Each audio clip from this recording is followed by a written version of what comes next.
Welcome to cbfu from the shop. This is the week of November 8th. You just said it. I know. He said 8th, but I thought it was October still. So I said October 8th, but it was actually November 8th. This is the week of November 8th. And happy election day to you.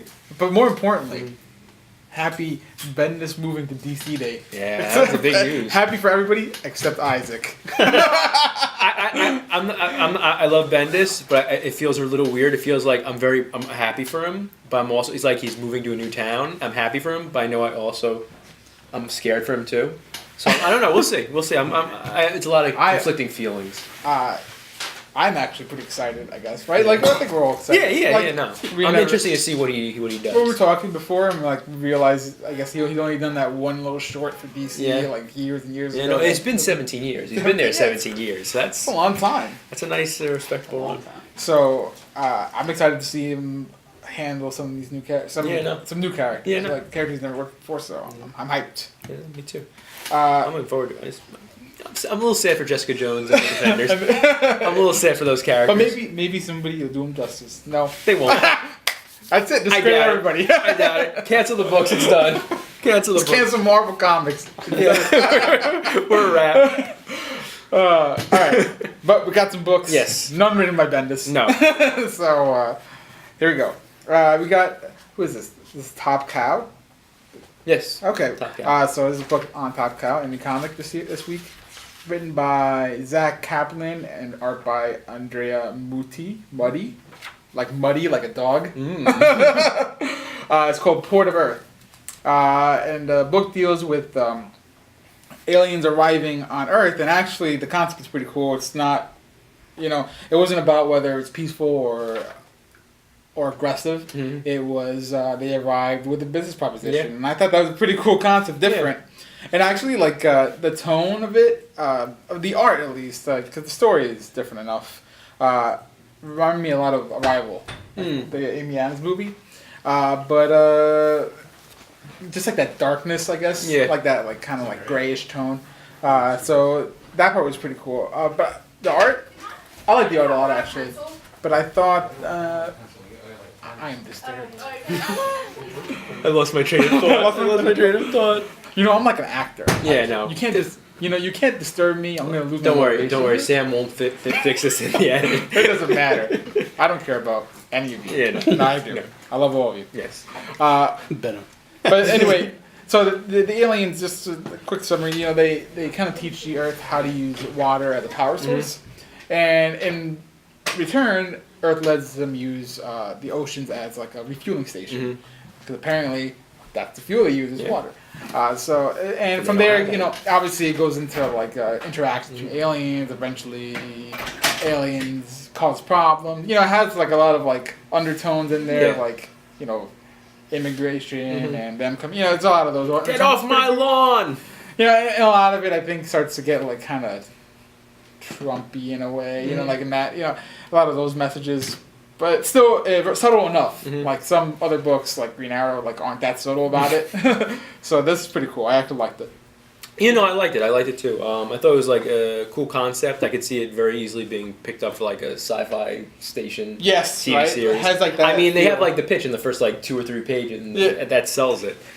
So I enjoyed it. I liked the art. I thought the art was pretty good. It was a good starting point. I don't know if I've heard of any of the writer. Oh, it's an image. It is an image. Yeah, well, Top Cow is an image. Oh, I had no idea, honestly. Andrea Stupid me. I just look dumb.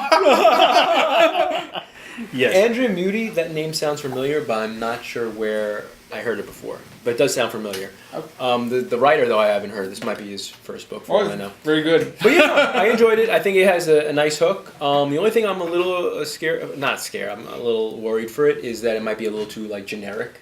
It'll just be like a Law and Order, where it's every week is just a different case. Right. I hope it's a little more Monster of the Week. Yeah, I hope it goes into a little more like a mythology and more deeper than that. But it was a good first issue. Yeah, I enjoyed it. Definitely good enough for me to want to follow up. So that's great.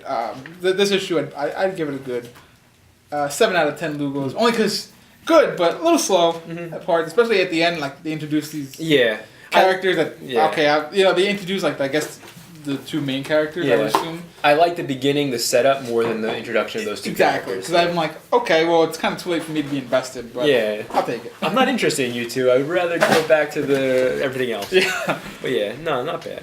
Our next book, this is the first issue of the Moon Knight Legacy arc. This is Moon Knight number 188. This is by Max Bemis and Max Bemis and Jason Burrows on art. First, the art. This is Jason Burrows. He's mostly done a lot of work for like Avatar, like the zombie books and everything. Okay. And he's a really good artist, and he has a nice style for this because it's very much like a horror, psychological horror book. If you're looking forward to Moon Knight being in this book, he pretty much does not appear at all. He's in 2 pages in a dream sequence, which is a really cool. I thought a really cool 2 pages. They were cool. But besides that, he's not in this book. He's This on the book, cover. That's true. He's also on the cover.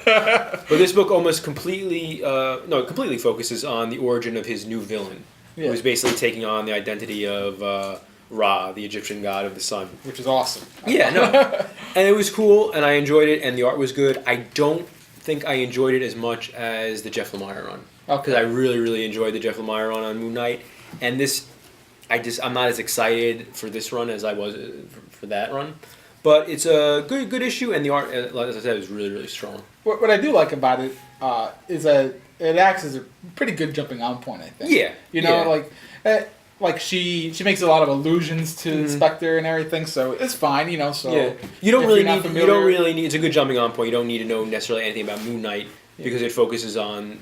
It introduces villain and therefore introduces Moon Knight. Yeah, exactly. And then and I guess the next issue will further not further. I guess start to introduce Spectre or reintroduce. I'm assuming Spectre will confront this new villain. Yeah, and that's what'll happen. So that's it. Yeah, I agree. Like the story's good enough, intriguing, and I love the art. The art is fucking great. Well, I'm assuming freaking great. Yeah, no, it was. The art was definitely the selling point of this book. And I'm assuming since it's a Moon Knight series, it'll last like 6-12 issues and that'll be gone. Yeah. So if you really like it, don't get too attached. But I enjoyed it. I would give it a 6 out of 10 of those. That's fair enough. Fair enough. All right, next book we're doing is Legacy Daredevil here. And this is, I guess it's Daredevil 595. All right, and then begins with the Mayor Fisk arc. So the story is by Charles Soule and art by Stefano Landini. And I think the book has to start off with the art. I thought it was pretty cool. I generally like books that are like very like color tone oriented, like kind of like Francisco. Oh, I know who you're talking about. Yeah, Francisco. Francavilla. Like it has that kind of feel to me, and I love his art. Yeah. So I thought the art in this book was cool. Story is good. I think I agree with you. You were talking earlier. Like the first part is a little bit slow. Spoilers, Fisk is mayor of New York. And, nice job, New York. And this is another book. I mean, like, at first I thought it was going to push, like, the whole, like, oh, well, Mayor Fisk won, well, kind of like Trump, right? Like, and I feel like a lot of books are doing it now, and I guess he's dipping his hand in that, too. Yeah. But actually, I like the way it went. And it is a little bit slow up until the point where Daredevil confronts Fisk. But basically, Fisk is trying to outlaw all vigilantes. Obviously, trying to relieve himself a little bit as he's mayor of New York. And he tasks Matt Murdock with prosecuting all the vigilantes. And I thought it was interesting, and he confronts them eventually, and it was cool. Yeah. My favorite part of the book is their confrontation at the very last part, I guess it's the last 5 or 10 pages. Yeah. That's my favorite part of the book. I thought that was the strongest part of the book. I think everything that came before it was just like it was set up and it's like explaining like how could this happen, and it felt a little like it took a little while to get started, but the back half of the book is really, really good, and it makes me excited to see where it goes from here. I'm also wondering if this like Fisk's hunt on vigilantes is going to be referenced anywhere else. Yeah, I mean, Daredevil's part of the Defenders for as long as that lasts. And Kingpin has been in that too, so I'm wondering if that'll be reflected in that book. I'm assuming it will.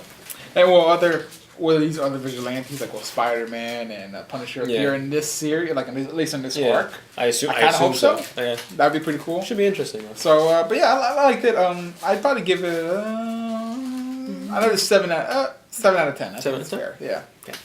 Okay, our next and last book of the week. This is Batman Lost. It's a one-shot for Metal. This is like acting as in between issues of 2 or 3 of Metal. The writers are Scott Snyder, James Tynion IV, and Joshua Williamson. Art by Doug Mankey, Yannick Paquette, George Jimenez. Yes, that's it. Let me just tell you that Batman wasn't the only person lost. Yeah. First of all, let me say about the art. The art is really good, almost across the board. Yeah.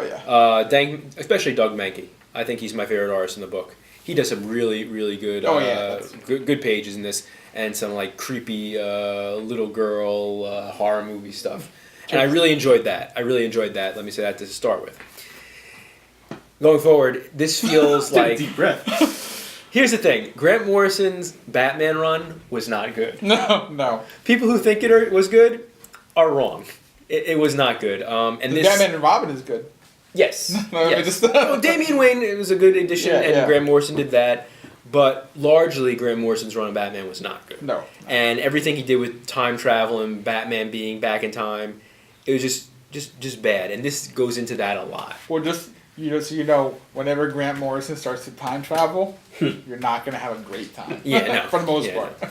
And I'm not 100% sold on the villain of Metal, Barbados. No, it's I can't even get over like the name. I mean, it's really, really corny. I mean, it's Barbados with bat highlighted, and it's just I don't know. And this highlighted though that Grant Morrison itis. That it might be in the other Metal issues too, but it felt more strongly in this one. Yeah. So I felt it more in this one, and I was like, oh, this is just... I'm just wondering if like an editor was like, all right, Scott, if you want to do this, that's fine, but put it in this issue and not in the main book. So people aren't like going insane. Because the main book's been pretty good. It's only been 2 issues, so it's hard to like say if it's going to be really good or not. Or 3, right? Yeah. Was it 3? Yeah. 3 already? Oh. Jeez. But this I can't recommend this. It's just so much of that Grant Morrison. Oh look, here's Batman in Prohibition era. Here's Batman as a caveman. Yeah, and it's like come on. It doesn't work. I'm not sure if it's important. It says continued in Metal number 4. I don't think it matters that much. I think the most thing that matters is this is what's going on in Batman's head while he's stuck on that wall. Right. I think that's the extent it matters. Otherwise, it's just... It's just a lot. It 100% reminds me of Grant Morrison's Batman stuff. And I don't need to be reminded of Grant Morrison's Batman stuff. I skipped a lot of words.